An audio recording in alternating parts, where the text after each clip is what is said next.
আসসালামু আলাইকুম সবাইকে। আমি অনেক দিন যাবত আমার চ্যানেলে ইনঅ্যাক্টিভ ছিলাম।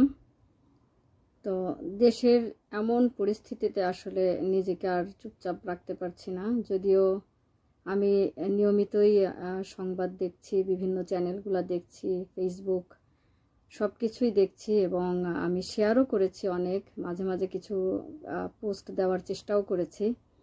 তবে আজকে ভাবছি যে কিছু কথা না বললেই নয়।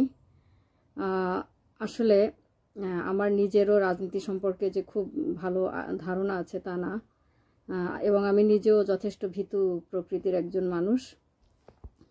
তো তারপরেও আমি কিছু কথা বলার চেষ্টা করছি, না বলে পারছি না। আসলে যেসব ঘটনা ঘটে গেল এবং যে সরকার, যেখানে তার নিজের দলেরই ব্যারিস্টার সুমন বলেছে যে সরকারের নাকি ডায়াবেটিস হয়েছে।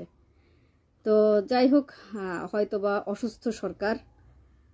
তো এরকম অসুস্থ সরকারকে আমরা কেন এতদিন বসিয়ে রেখেছি এত গুরুত্বপূর্ণ একটা দায়িত্বে, সেটা আমার মাথায় আসে না।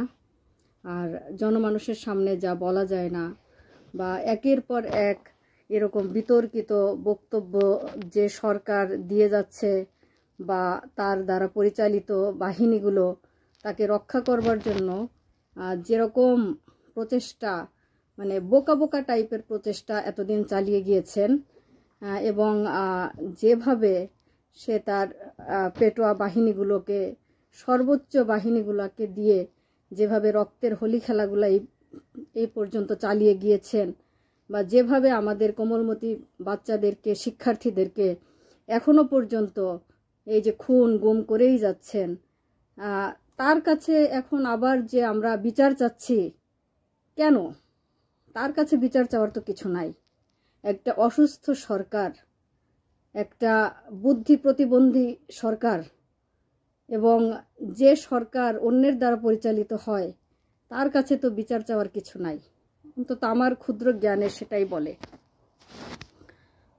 তো আমরা সবাই এখন বুঝতে পারছি, একটা ছোট শিশুও বুঝতে পারছে যে তার কাছে যদি আমরা বিচার চাই, তো দেখা যাচ্ছে যে আমরা আরও বেশি ক্ষতিগ্রস্ত হব, আরও অনেক প্রাণ যাবে, আমাদেরকে অনেক ত্যাগ স্বীকার করতে হবে।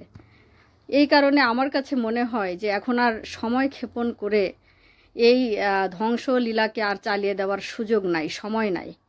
এখন উচিত দ্রুত তাকে গদি থেকে নামানোর ব্যবস্থা করা। যেহেতু দেশে এখন সমস্ত শ্রেণীর পেশার মানুষ এক হয়েছেন, এখন তারা সরকার দলের অনেকেই এখন ক্ষমা প্রার্থনা করা শুরু করে দিয়েছেন। তো আমার মনে হয় যে আপনারা এখন আর সময় ক্ষেপণ না করে, আমরা সবাই এখন এক কাতারে দাঁড়িয়েছি এবং এখনই মোক্ষম সময় এই স্বৈরাচার সরকারকে টেনে হিচড়ে রাস্তায় নামিয়ে দেওয়ার। এবং আমার কাছে মনে হয় যে এখনের স্লোগান এটাই হওয়া উচিত যে দফা 1 দাবি 1, স্বৈরাচার নিপাত যাক। অতি দ্রুত এই স্বৈরাচারের পতন আশা করছি। ধন্যবাদ সবাইকে। ভুল ত্রুটি হলে ক্ষমা করবেন। আল্লাহ হাফেজ।